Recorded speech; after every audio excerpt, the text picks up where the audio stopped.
What makes Dominica so appealing to global investors?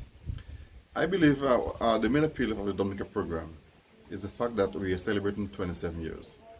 Investors and agents are aware that the Dominica program is an authentic program. We have withstood the test of time. We have been there and they have seen the investors invest, the children became citizens of Dominica, their grandchildren, and in some cases, even their great-grandchildren.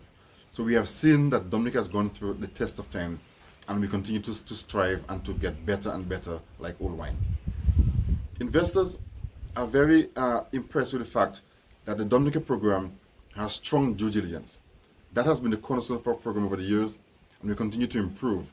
We use the best companies in the world to do our due diligence and the result shows that we have not had any scandals in our program for the 27 years and we continue to do very, very well.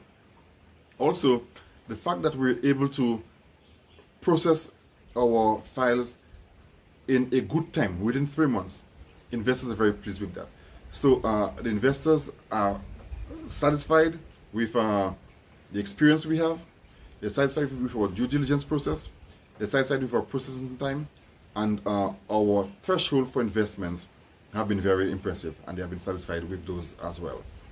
We have introduced the option of real estate and we have few projects that are approved and those investors are very pleased with the quality of projects that are being undertaken in Dominica on the real estate and those themselves are appealing and I think those are the main reasons, the main success for our program in Dominica.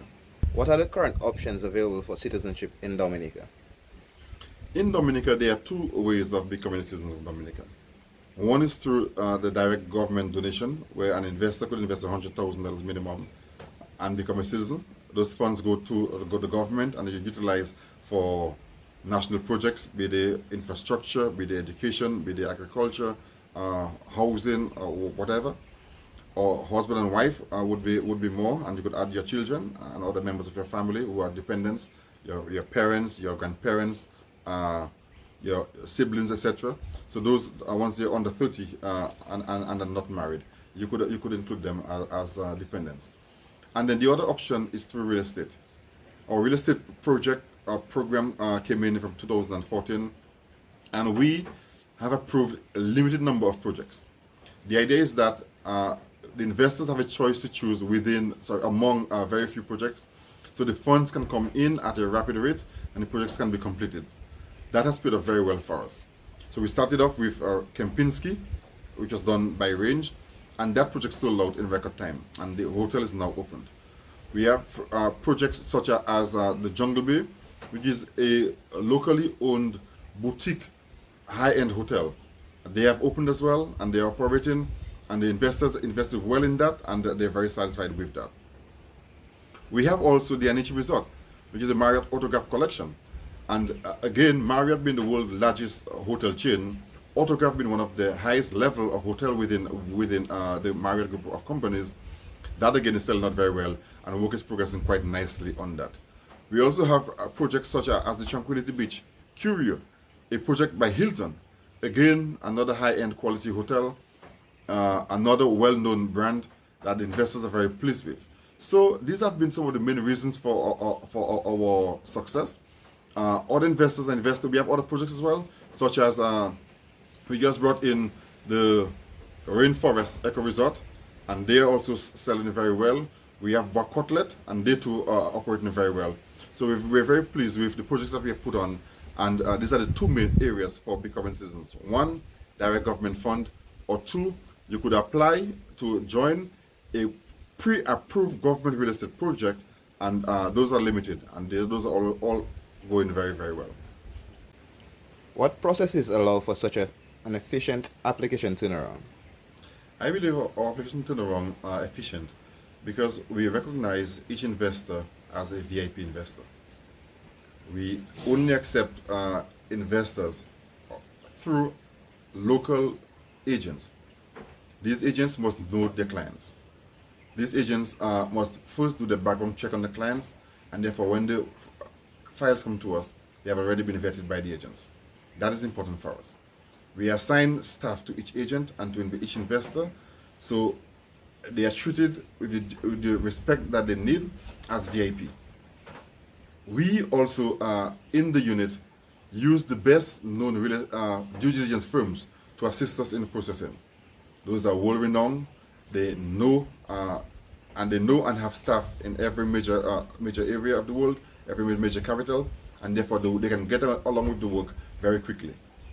Our staff are well trained in anti-money laundering and other such training, so that assists us as well.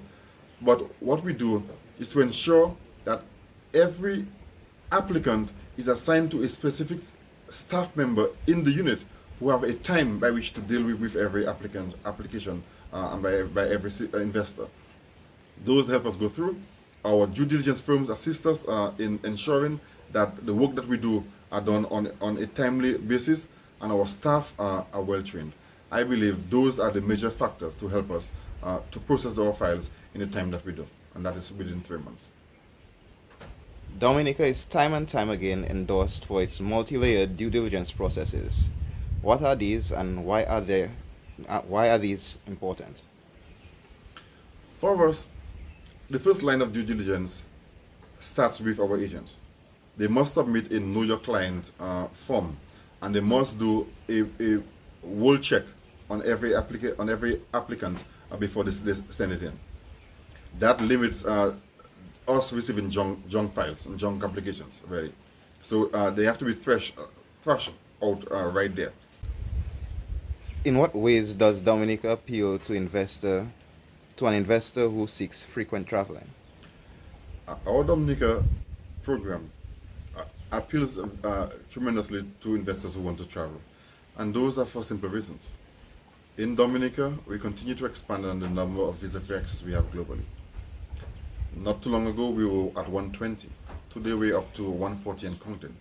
Recently, we added countries such as Russia, we added Brazil. So we have a high acceptable visa-free access into countries, more than 140 and growing. So investors who want to invest or who want to travel easily will come to Dominica and apply and get our passports to get them to move around the world. So really and truly, we are well known, we are respectable, we have strong visa-free appeal, and in order to serve our clients globally, we continue to expand our embassies and consulates around the world. We recently opened our consulate in Abu Dhabi, UAE, and that assists our clients very much. We have quite a few clients and citizens going into our consul and utilizing the services there. As Commonwealth citizens, we have access to different Commonwealth secretariats and even access from the British Council in many countries around the world. So those really and truly assist our clients. Those assist our citizens of Dominica, and for that, we continue to rise and continue to appeal more and more to investors. What is the connection between visa-free travel rights and who can apply for citizenship in Dominica? In Dominica, we have visa-free arrangements with a number of countries. So what we do, if we have a visa-free arrangement with a particular country, and someone applying to be citizen of Dominica has a visa rejected from one of our partners, we will not accept you in our program. So if you reapply and get a visa, then we will consider and we will proceed with your application. But really and truly, we limit our applicants to those who have not been rejected by our partners. And we believe that is part of being a responsible partner in the international migration community. Are there any other bans on prospective clients? Generally speaking, we accept applicants from all over. Given world circumstances at present, we have a ban on people from North Korea, from Sudan, and Iran. If you're living and working in Iran, if you're living and working out of Iran or out of any of these countries for more than 10 years, and you do not have any major investments in any of these countries, then we will consider the application. But for now, we accept applications from all around the world, except if you're living, working in Iran, Sudan, or North Korea. You have to be out of these countries for a minimum of 10 years. In what ways is the unit and the government ensuring that the CBI program remains operational during the COVID-19 crisis, and what do you think will change after the crisis? We have always been a forward-looking and forward-thinking program. In fact, several years ago, we introduced our portal where all our applications can be done online. That assists us tremendously, and you would recall in 2017, after we had Hurricane Maria that devastated our country, we were able to continue our operations within days after the hurricane. Today, even while the world is closed down, we are accepting applications on our portal, and even though we work from home, we continue to be as efficient as ever. So we are continuing to work to operate. Our investors can apply through their agents, and the agents will upload all the files on the portal, and we have access to those information from homes or from wherever we are. We have not slowed down at all in our processing of files, and we're doing very well. So really and truly, we are offering our investors, our agents, the opportunity to do business and do it in a timely manner without interruption, because we work remotely with our portal. Our office, although we continue to open, we ask agents to stay away as much as possible, and a number of our staff are working from home because we believe it is the safest thing to do at this point in time. So we get your files, we access them from our computers, from our laptops remotely, and we work with them. The bank is continuing to accept funds and clear funds, and that is good for us, so we continue with our program. So our government has also been able to manage the COVID-19 situation in Dominica very well. We had done over 500 tests. We had only 16 positive cases, 15 of which have been healed and sent home.